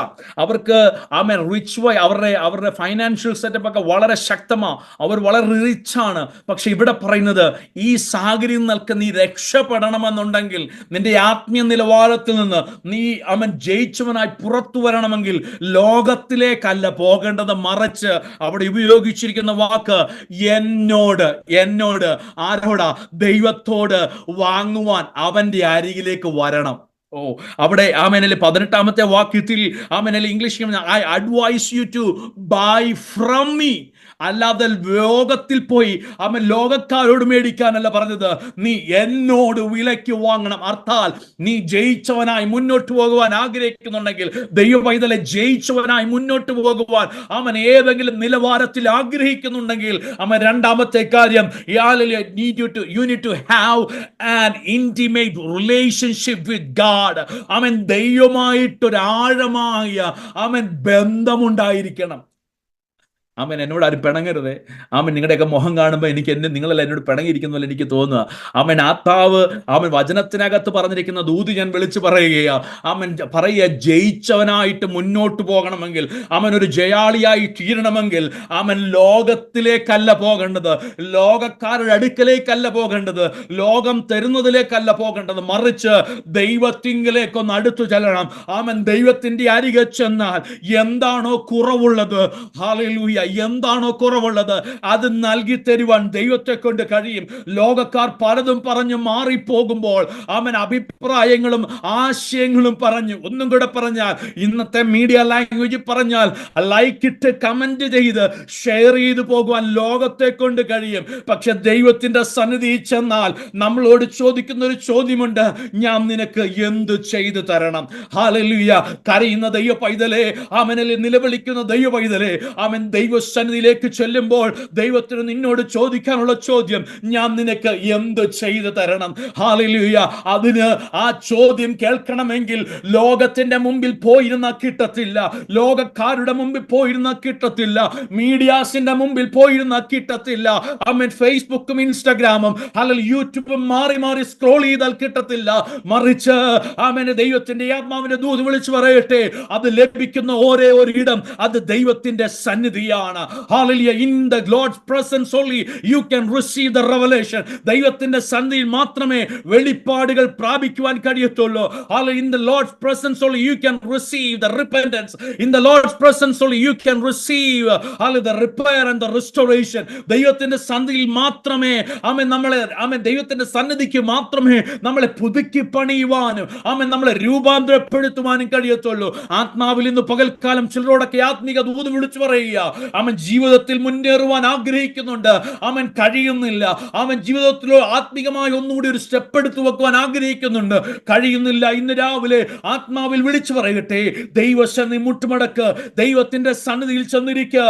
അല്ലെങ്കിൽ മടുപ്പിക്കുന്ന പലതും കണ്ടേക്കാം, പിന്മാറിക്കളയുന്ന പലതും കണ്ടേക്കാം. പക്ഷെ അതിന്റെ എല്ലാ മധ്യത്തിലും ദൈവസന്നിധി ചെന്ന് മുട്ടുമടക്കിയാൽ ആ ദൈവം നമ്മളെ കൈവിട്ട് കളയത്തില്ല. Hallelujah, hallelujah, hallelujah. ഇന്ന് രാവിലെ ആത്മീയമായി ചില ദൂതുകൾ കൈമാറുമ്പോൾ ആത്മാവിൽ ഏറ്റെടുക്കുന്ന ദൈവജനത്തിനായി ഞാൻ ദൈവത്തെ വാഴ്ത്തുകയും സ്തുതിക്കുകയും ചെയ്യുകയാണ്. അവന് നമുക്കറിയാം ശമൂവേൽ പ്രവാചകന്റെ കാര്യം. ഹല്ലേലൂയ. മറ്റെല്ലാവരും മാറിപ്പോയി. ഒന്നുകൂടെ പറഞ്ഞാൽ ഹൊഫ്നിയും ഫിനെഹാസും ഒക്കെ, ഏലി പുരോഹിതനുമൊക്കെ പ്രീസ്റ്റ് എന്നുള്ള പേരാ, പുരോഹിതന്റെ മക്കൾ, പുരോഹിതന്മാർ എന്നുള്ള പേരുകളൊക്കെ ഉള്ളവരാ. പക്ഷെ അവരുടെ ബിസിനസ് ഇപ്പൊ എന്താണ്? മറ്റുള്ളവർ യാഗമർപ്പിക്കുമ്പോൾ, മറ്റുള്ളവർ സാക്രിഫൈസ് കൊണ്ടുവരുമ്പോൾ, അവരുടെ യാഗങ്ങൾ കൊണ്ടുവരുമ്പോൾ അതിനകത്ത് അല്ലെങ്കിൽ ഇൻട്രപ്റ്റ് ചെയ്ത് അതിനകത്ത് പോയി അവരുടെ സ്വയമായ കാര്യങ്ങൾക്ക് വേണ്ടി പല കാര്യങ്ങളും ചെയ്യുമ്പോൾ ഇതൊന്നും നോക്കാതെ പ്രാർത്ഥനയുടെ മറുപടിയായ ശമൂവേൽ, പ്രാർത്ഥനയുടെ മറുപടിയായ ശമൂവേൽ ആലയത്തിൽ കിടന്നു. എന്ത് സംഭവിച്ചു എന്ന് വളരെ വ്യക്തമായി എഴുതിയിരിക്കുന്നു. ആർക്കും ലഭിക്കാത്ത ചില വെളിപ്പാടുകൾ, ആരും കേട്ടിട്ടില്ലാത്ത ചില ദൈവിക ശബ്ദം. ഹല്ലേലൂയ. നമുക്കറിയാം, ഹല്ലേലൂയ, അവിടെ എഴുതിയിരിക്കുന്ന ദൈവത്തിന്റെ വചനം വളരെ റെയറായിരുന്നു. ആ സമയങ്ങളിൽ പുരോഹിതന്മാർ പാപം ചെയ്ത് മുന്നോട്ട് പോകുന്നു, ദൈവജനം മാറിപ്പോയിക്കൊണ്ടിരിക്കുമ്പോൾ അതിന്റെ മധ്യത്തിൽ ശമൂവേൽ, ദൈവസന്നിധിയിൽ ഇരിക്കുന്ന ശമൂവേൽ, ദൈവസന്നിധിയിൽ തന്നെ പാർക്കുന്ന ശമൂവേൽ എന്ത് ചെയ്തു? ആർക്കും കേട്ടിട്ടില്ലാത്ത ദൈവശബ്ദം കേട്ടു. മുൻപോട്ടുള്ള യാത്രയ്ക്ക് ആവശ്യമായ ദൈവദൂതുകൾ, ഹല്ലേലൂയ. ഒന്നും കൂടെ പറഞ്ഞാൽ പുരോഹിതന് പ്രാപിക്കാൻ കഴിയാത്തത് ശമൂവേൽ പ്രാപിച്ചെടുക്കാൻ തുടങ്ങി. പുരോഹിതന് കേൾക്കാൻ കഴിയാത്ത ദൈവശബ്ദം, അല്ലെങ്കിൽ ശമൂവേലിനോട് ചെന്നിട്ട് ചോദിച്ചു, ദൈവം നിന്നോട് എന്തെങ്കിലും പറഞ്ഞിട്ടുണ്ടെങ്കിൽ അത് എന്നോടും കൂടെ പറയണം. അല്ലോ, ആരാ ഇത് പറയുന്നത്? പുരോഹിതൻ ചെന്നിട്ട് ഒരു ബാലനോട് പറയുക, ദൈവം നിന്നോട് സംസാരിച്ചിട്ടുണ്ടെങ്കിൽ അത് എന്നോടും കൈമാറണമെന്ന്. ഇന്ന് രാവിലെ എന്നെ കേട്ടുകൊണ്ടിരിക്കുന്ന ദൈവജനത്തോട് പറയട്ടെ, ആർക്കും ലഭിച്ചിട്ടില്ലാത്ത ചിലത് നിനക്ക് പ്രാപിക്കുവാൻ ആഗ്രഹമുണ്ടെങ്കിൽ, ആരും ഇതുവരെ കേട്ടിട്ടില്ലാത്ത ദൈവിക വെളിപ്പാടുകൾ, ദൈവത്തെ പറ്റിയുള്ള അറിവുകൾ പ്രാപിക്കണമോ? എവിടെ ചെന്നിരിക്കണം? ദൈവസന്നിധിയിൽ ഇരിക്കണം. ദൈവസന്നിധിയിൽ ഇരുന്ന് ദൈവത്തോട് വാങ്ങുവാൻ, ദൈവത്തിൽ നിന്ന് പ്രാപിക്കുവാൻ ദൈവം നമ്മളെ വിളിക്കുകയാണ്. ഈ റിവൈവൽ മീറ്റിംഗിൽ, 54ാമത്തെ റിവൈവൽ മീറ്റിംഗിൽ ദൈവത്തോട് പ്രാർത്ഥിക്കേണ്ട ഒരു കാര്യമുണ്ട്. ദൈവമേ, ആമേൻ, ജയിച്ചവനായി എനിക്ക് മുന്നോട്ട് പോകണം. ഇങ്ങനെ മുന്നോട്ട് പോകാനല്ല, ഒരു സ്റ്റാഗ്നന്റ് വാട്ടർ പോലെ, കെട്ടിക്കിടക്കുന്ന വെള്ളം പോലെയല്ല, ഒഴുകുന്ന ഒരു വെള്ളം പോലെ മുന്നോട്ട് പോകുവാൻ ഞാൻ ആഗ്രഹിക്കുമ്പോൾ എൻ്റെ ജീവിതത്തിൽ അവൻ എവിടെയാണോ കുറവ് വന്നിട്ടുള്ളത് അതിനെ കണ്ടുണരുവാൻ എന്നെ ഒന്ന് സഹായിക്കണം. രണ്ടാമതായിട്ട്, കർത്താവേ, അങ്ങയുടെ സന്നിധിയിൽ ഇരിക്കുവാൻ, അങ്ങയോട് ചിലത് വാങ്ങുവാൻ എനിക്ക് കൃപ തരണമേ എന്ന് ദൈവത്തോട് പ്രാർത്ഥിക്കുവാനായിട്ട് ഇടയായി തീരട്ടെ. വേഗം തന്നെ 2 പോയിന്റ് കൂടെ പറയാനുണ്ട്. ഞാൻ വേഗം തന്നെ അടുത്ത 5 മിനിറ്റിൽ എൻ്റെ മെസ്സേജ് നിർത്തുവാൻ വേണ്ടി പോകുകയാണ്. മൂന്നാമത്തെ കാര്യം താഴോട്ട് വായിച്ചു വരുമ്പോൾ പറയുക, എനിക്ക് 19ാമത്തെ വാക്യമാണ്, എനിക്ക് പ്രിയമുള്ളവരെ ഒക്കെയും ഞാൻ ശാസിക്കുകയും ശിക്ഷിക്കുകയും ചെയ്യുന്നു, ആകയാൽ നീ ജാഗ്രതയുള്ളവനായിരിക്കുക. ഞാൻ ആ വാക്യം എക്സ്പ്ലെയിൻ ചെയ്യാൻ ആഗ്രഹിക്കുന്നില്ല. അതിന്റെ അടുത്ത വാക്യമാണ് ഞാൻ പറയാൻ ആഗ്രഹിക്കുന്നത്. മുൻപോട്ട് പോകുവാൻ ആഗ്രഹിക്കുന്നു, എന്തുണ്ടായിരിക്കണം? മാനസാന്തര ഹൃദയം ഉണ്ടായിരിക്കണം. നമ്മളെപ്പോഴും കഴിഞ്ഞ ദിവസങ്ങളൊക്കെ നമ്മൾ കേൾക്കുന്ന, ഈ ദിവസങ്ങളിലെ മീഡിയയിൽ കൂടെയൊക്കെ കേൾക്കുന്ന വാക്കുകളാണ് മാനസാന്തരം എന്നുള്ളത്. പലപ്പോഴും നാം ചിന്തിക്കുന്നതും, നമ്മൾ കേൾക്കുന്ന വിഷയമാണ്, നാം ചിന്തിക്കുന്നതും പറയുന്നതും ജാതികൾക്ക് മാനസാന്തരം വരണമെന്നാണ്, പുറത്തുള്ള ലോകത്തിന് മാനസാന്തരം വരണമെന്നാണ്. പക്ഷേ അതിനേക്കാളൊക്കെ ഉപരി നമ്മുടെ ഇടയിൽ, പെന്തക്കോസ്തുകാരുടെ ഇടയിൽ, വിശ്വാസികളുടെ ഇടയിൽ നമുക്കൊരു മാനസാന്തര ഹൃദയം ഉണ്ടായിരിക്കണം. പലപ്പോഴും പാപങ്ങൾ ചെയ്തിട്ട് ആഖാനെ പോലെ പലതും കൊണ്ട് കുഴിച്ചിട്ട് പാളയത്തിന്റെ നടുമുറ്റത്ത് കൊണ്ടുവന്ന് നടുക്കുകൊണ്ടുവന്ന് കുഴിച്ച് അടച്ചു വെച്ചിട്ട് യുദ്ധത്തിന് വേണ്ടി ഇറങ്ങി നിൽക്കുന്ന ആഖാനെ പോലെയാണ് പലപ്പോഴും നമ്മൾ മാനസാന്തരമില്ലാത്ത ഹൃദയത്തോടുകൂടെ പലതും മോഹിച്ചും കണ്ടുമെടുത്ത് ഹൃദയത്തിനകത്തും ജീവിതത്തിനകത്തും ചേർത്ത് പിടിച്ചു വെച്ചിട്ട് നാം അതുകൊണ്ട് യാത്ര ചെയ്തിട്ട് ദൈവമേ പ്രവർത്തിക്കണമേ പ്രവർത്തിക്കണമേ എന്ന് 7, 21, 14 ഒക്കെ ഇരുന്ന് പ്രാർത്ഥിച്ചിട്ടും കാര്യമില്ല. ദൈവത്തിന് പറയട്ടെ, ആത്മാവിൽ കണ്ടുണരണം, എവിടെയാണ് ഞാൻ വീണുപോയത്, എവിടെയാണ് തകർച്ച സംഭവിച്ചത്. എന്നിട്ട് മാനസാന്തരത്തിന്റെ ഹൃദയം നമ്മുടെ അകത്ത് ഉണ്ടാകുവാനായിട്ടിടയായി തീരണം. എല്ലാ ദിവസവും എല്ലാ നിമിഷവും നാം ദൈവത്തോട് പ്രാർത്ഥിക്കേണ്ട ഒരു വിഷയമാണ്, കർത്താവേ, എന്റെ അകത്ത് എന്തെങ്കിലും പാപങ്ങൾ വന്നു പോയിട്ടുണ്ടെങ്കിൽ, എന്റെ ജീവിതത്തിനകത്ത് കുറവശങ്ങൾ വന്നിട്ടുണ്ടെങ്കിൽ, Lord help me to repent and return to you, അങ്ങിലേക്ക് മടങ്ങി വരുവാൻ എനിക്ക് കൃപ തരണമേ എന്ന് ദൈവത്തോട് പ്രാർത്ഥിക്കുവാനിടയായി തീരണം. ഒരു വാക്ക് വേഗം എന്ന് പറയാം. ലൂക്കോസിന്റെ സുവിശേഷം 15ാം അധ്യായം പഠിച്ചു വരുമ്പോൾ നമുക്കറിയാം പ്രോഡിഗൽ സണ്ണിന്റെ സ്റ്റോറി. മുടിയനായ പുത്രൻ എന്നൊക്കെ നമ്മൾ പറഞ്ഞു വിടാറുണ്ട്. പക്ഷെ അവിടെ എന്നെ അതിശയിപ്പിച്ച പല വാക്കുകൾ ഉണ്ടെങ്കിൽ ഇന്ന് രാത്രി, ഇന്ന് സമയത്ത് പറയാൻ ആഗ്രഹിക്കുന്നില്ല. അവിടെ എഴുതിയിരിക്കുന്ന ഒരു വാക്കുണ്ട്, തനിക്ക് മാനസാന്തരം വന്നപ്പോൾ, തനിക്ക് സുബോധം വന്നപ്പോൾ, താൻ ഇരുന്ന ഇടത്ത് നിന്ന് താൻ എഴുന്നേറ്റ് അപ്പന്റെ ഭവനത്തിലേക്ക് പോയി.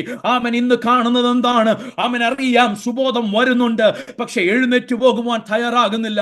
ജീവിതത്തിൽ വിട്ടുകളയേണ്ട പലതും ഉണ്ട് എന്ന് അറിയാം, പക്ഷെ അതിനെ വിട്ട് എഴുന്നേറ്റ് പോകുവാൻ തയ്യാറാകാതിരിക്കുന്ന ഈ തലമുറയിൽ എന്നെ കേട്ടുകൊണ്ടിരിക്കുന്ന ഈ ഗാഡ് ഈസ് ലവ് അല്ലെങ്കിൽ പ്രയർ മീറ്റിംഗിൽ എന്നെ കേട്ടുകൊണ്ടിരിക്കുന്ന എല്ലാവരോടും ആത്മാവിൽ വിളിച്ചു പറയട്ടെ, ആ വ്യക്തിയെ പോലെ എവിടെയാണെന്ന് ഇരിക്കുന്നുള്ള സുബോധം വന്നിട്ട് അവിടെ നിന്ന് എഴുന്നേറ്റ് അപ്പന്റെ ഭവനത്തിലേക്കൊന്ന് പോകുവാൻ നാം തയ്യാറായാൽ അത് നമ്മുടെ ജീവിതത്തിൽ വളരെ വിടുതലായി തീരുവാനിടയായി തീരും. നമ്മെ കാത്തിരിക്കുന്ന ഒരു അപ്പനുണ്ട്, നമുക്ക് വേണ്ടി പ്രവർത്തിക്കുന്ന ഒരു അപ്പനുണ്ട്. 4ാമത്തെ കാര്യം ഞാൻ വേഗം പറഞ്ഞു പോകട്ടെ. 4ാമത്തെ കാര്യം 20ാമത്തെ വാക്യമാണ് നമ്മൾ വായിച്ച 20ാമത്തെ വാക്യം. മാനസാന്തരപ്പെടുക, ഞാൻ വാതിക്കൽ നിന്ന് മുട്ടുന്നു, ആരെങ്കിലും എൻ്റെ ശബ്ദം കേട്ട്. ഞാൻ അവിടെ നിർത്തുവാൻ ആഗ്രഹിക്കുകയാണ്. ഈ ഓരോ വാക്കുകളും എടുത്തു പഠിക്കേണ്ടതാണെങ്കിലും വേഗം പറഞ്ഞു നിർത്തുവാൻ ആഗ്രഹിക്കുകയാണ്. ഞാൻ വാതിക്കൽ നിന്ന് മുട്ടുന്നു, ആരെങ്കിലും എൻ്റെ ശബ്ദം. It's an open invitation. അല്ലെങ്കിൽ അതൊരു തുറന്ന ഒരു ലെറ്ററാണ്, തുറന്നൊരു വാക്കാണ്.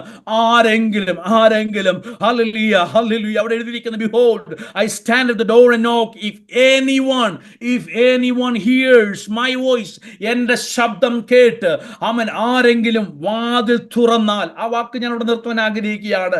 In order to be an overcomer, we need to listen his voice. ദൈവ ശബ്ദം കേൾക്കുന്നവരായി തീരണം. ദൈവ ശബ്ദം കേട്ടാൽ മാത്രമേ ഒരു ജയാളിയായിട്ട് മുന്നോട്ട് പോകാൻ കഴിയത്തുള്ളൂ. വചനം പഠിച്ചു വരുമ്പോൾ from the beginning till the end നമുക്കറിയാം ദൈവ ശബ്ദം കേട്ടവർക്ക് എന്ത് സംഭവിച്ചെന്ന് നമുക്കറിയാം. ദൈവ ശബ്ദം കേൾക്കാതെ സ്വയ ചിന്തകൾക്കും സ്വയാഗ്രഹങ്ങൾക്കും വേണ്ടി പോയവരുടെ ജീവിതത്തിൽ പലപ്പോഴും പരാജയങ്ങൾ വന്ന് ഭവിച്ചപ്പോൾ ആത്മാവിൽ വിളിച്ചു പറയട്ടെ, ദൈവ ശബ്ദം കേട്ട് യാത്ര ചെയ്യുന്നവന്റെ ജീവിതത്തിൽ ആമേൻ, ഹല്ലേലൂയ. അത് ഞാൻ പറഞ്ഞു വേഗം നിർത്തുവാൻ ആഗ്രഹിക്കുക. ദൈവ ശബ്ദം കേട്ട് യാത്ര ചെയ്യുന്നവന്റെ ജീവിതത്തിൽ കപ്പൽ ഛേദം വന്നാലും, ഹല്ലേലൂയ, കടലിനകത്താണെങ്കിലും, അവൻ എവിടെയാണെങ്കിലും തനിക്കറിയാം, അല്ലെങ്കിൽ ഞാൻ ദൈവ ശബ്ദം കേട്ടാണ് ഇറങ്ങിയത്, അത് എന്റെ ജീവിതത്തിൽ നന്മയ്ക്കാക്കി ദൈവം തീർക്കും. ഹല്ലേലൂയ. അവൻ ഒരു പോയിന്റ് കൂടെ പറഞ്ഞു നിർത്തട്ടെ. അവൻ പൗലോസിന്റെ ജീവിതത്തിൽ പൗലോസിനോട് ചോദിച്ച പൗലോസ് പറയുന്ന ഒരു കാര്യമുണ്ട്. അവൻ എന്റെ ജീവിതത്തിൽ കപ്പൽ ഛേദം വന്നു, കൊടുങ്കാറ്റുകൾ ഇടിച്ചു, വെള്ളത്തിൽ കൂടെ നീന്തി അവൻ മെലീത്ത ദ്വീപിൽ കയറി. പക്ഷെ എനിക്കൊന്ന് പറയാൻ കഴിയും, ദൈവ ശബ്ദം കേട്ട് ഞാൻ യാത്ര ചെയ്തുകൊണ്ട് മെലീത്ത ദ്വീപ് ഒരിക്കലും ശാപത്തിൻ്റെതായി മാറിയില്ല. മറിച്ച് മെലീത്ത ദ്വീപിലും എനിക്ക് വേണ്ടി ദൈവം ഒരു ശുശ്രൂഷ കരുതിയിരുന്നു. അവിടെയുള്ള പ്രമാണിക്ക് വേണ്ടി ഒരു വിടുതൽ ശുശ്രൂഷ, അവൻ അവിടെ ഒരു ദൈവ പ്രവൃത്തി ദൈവം ഒരുക്കിയിട്ടുണ്ട് എന്ന് പൗലോസ് പറയുമെങ്കിൽ, ഇന്ന് രാവിലെ ആത്മാവിൽ ഞാൻ വിളിച്ചു പറയട്ടെ, ജയിക്കുവാൻ ആഗ്രഹിക്കുന്നു, ദൈവ ശബ്ദം കേട്ട് യാത്ര ചെയ്യുക. അവൻ ദൈവ ശബ്ദം കേൾക്കാതെ നാം എവിടേക്ക് യാത്ര ചെയ്താലും അതെല്ലാം പരാജയങ്ങളായി സംഭവിക്കുക മാത്രമേ ഉള്ളൂ. ഇന്ന് രാവിലെ ഈ സന്ദേശം കേട്ട ഓരോ ദൈവമക്കളോട് പറയട്ടെ, ദൈവം നമ്മളെ ജയിച്ചവനായി കാണുവാൻ ആഗ്രഹിക്കുകയാണ്. ദൈവം നമുക്ക് വേണ്ടി ചിലതൊക്കെ ഒരുക്കി വെച്ചിരിക്കുകയാണ്. ഒരു നിമിഷം കണ്ണുകൾ അടയ്ക്കാൻ കഴിയുമോ? ഞാൻ നിങ്ങൾക്ക് വേണ്ടി പ്രാർത്ഥിക്കുവാൻ ആഗ്രഹിക്കുകയാണ്.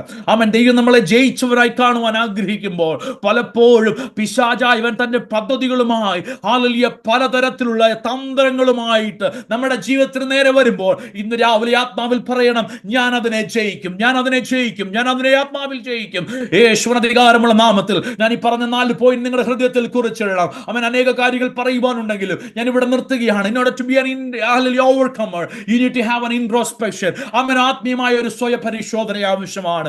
രണ്ടാമത്തെ കാര്യം, we need to have an intimate relationship with God. ദൈവമായിട്ട് ആഴമായ ഒരു ബന്ധമുണ്ടായിരിക്കണം. മൂന്നാമത്തെ കാര്യം, we need to have a repentant heart. അവൻ മാനസാന്തര ഹൃദയം നമുക്ക് ഉണ്ടായിരിക്കണം. നാലാമത്തെ കാര്യം, we need to listen to the voice of God. ദൈവത്തിന്റെ ശബ്ദം കേട്ട് മുന്നോട്ട് സഞ്ചരിക്കുന്നവരായി തീരണം. ഹല്ലേലൂയ. നമുക്ക് വേണ്ടി ദൈവം ചിലത് ഒരുക്കി വെച്ചിട്ടുണ്ട്. നാം ചെയ്യേണ്ടത് ദൈവ ശബ്ദം കേട്ട് മാനസാന്തരമുള്ള ഹൃദയത്തോടെ ദൈവത്തിൽ നിന്ന് പ്രാപിച്ച് നമ്മുടെ കുറവുകളെ കണ്ടുണരുവാൻ ദൈവം നമ്മളെ സഹായിക്കട്ടെ. ഒരു നിമിഷം പ്രാർത്ഥിക്കുവാൻ ആഗ്രഹിക്കുകയാണ്. സ്വർഗീയ നല്ല പിതാവേ, നല്ല സമയത്തിനായി സ്തോത്രം. ഇന്ന് ഈ സമയത്ത് ഞങ്ങൾക്ക് ഒരുമിച്ച് ദൈവത്തിൽ ഇരിപ്പാൻ ദൈവം കൃപന്നായി സ്തോത്രം. ഈ ഗാഡ് ഇസ് ലവ് പ്രയർ കൂട്ടായ്മയിലുള്ള അവൻ എല്ലാവരെയും ദൈവകരങ്ങളിലേക്ക് ഏൽപ്പിക്കുകയാണ്. ഇതിന്റെ ശുശ്രൂഷയ്ക്ക് അവൻ നേതൃത്വം കൊടുക്കുന്ന എല്ലാവരെയും കർത്താവ് അനുഗ്രഹിക്കണം. ഇന്ന് രാത്രിയിൽ അവൻ ഈ കേട്ട ദൈവവചനത്തിന് മുൻപാകെ ഞങ്ങളെ തന്നെ ഏൽപ്പിക്കുകയാണ്. ആത്മാവിൽ ചിലതിനെ ജയിച്ചടക്കുവാനുള്ള ഒരു കൃപ ദൈവം ചിലതിന് മേൽ പകർന്നരുളാൻ പോകുന്നതിനായി സ്തോത്രം കർത്താവേ. ആത്മാവിൽ ജയിച്ചു കയറുവാൻ ദൈവം ഇതിന്റെ മക്കളെ ദൈവം സഹായിക്കണമെന്ന് പ്രാർത്ഥിക്കുന്നു. ഈ തലമുറയിൽ മാനസാന്തരമുള്ള ഹൃദയത്തോടുകൂടെ, ഈ തലമുറയിൽ സ്വയം പരിശോധന ചെയ്തുകൊണ്ട്, ഈ തലമുറയിൽ ദൈവത്തോട് അടുത്തിരുന്നു കൊണ്ട് ദൈവ ശബ്ദം പ്രാപിച്ചവരായി മുന്നോട്ട് പോകുവാൻ ദൈവം ഞങ്ങളെ സഹായിക്കുന്നതിനായി സ്തോത്രം. അവിടുന്ന് പ്രാർത്ഥന കേട്ടതിനായി സ്തോത്രം. യേശുവിന്റെ നാമത്തിൽ തന്നെ ആമേൻ, ആമേൻ. കർത്താവ് എല്ലാവരെയും സഹായിക്കുമാറാകട്ടെ. ഇങ്ങനെ ഒരു അവസരം ഒരുക്കി തന്ന ആമേൻ, ആമേൻ. ഇതിന്റെ ഭാരവാഹികളോട് നന്ദി അറിയിച്ചുകൊണ്ട് ദൈവം നിർത്തുന്നു. കർത്താവ് എല്ലാവരെയും സഹായിക്കുമാറാകട്ടെ. God bless you all.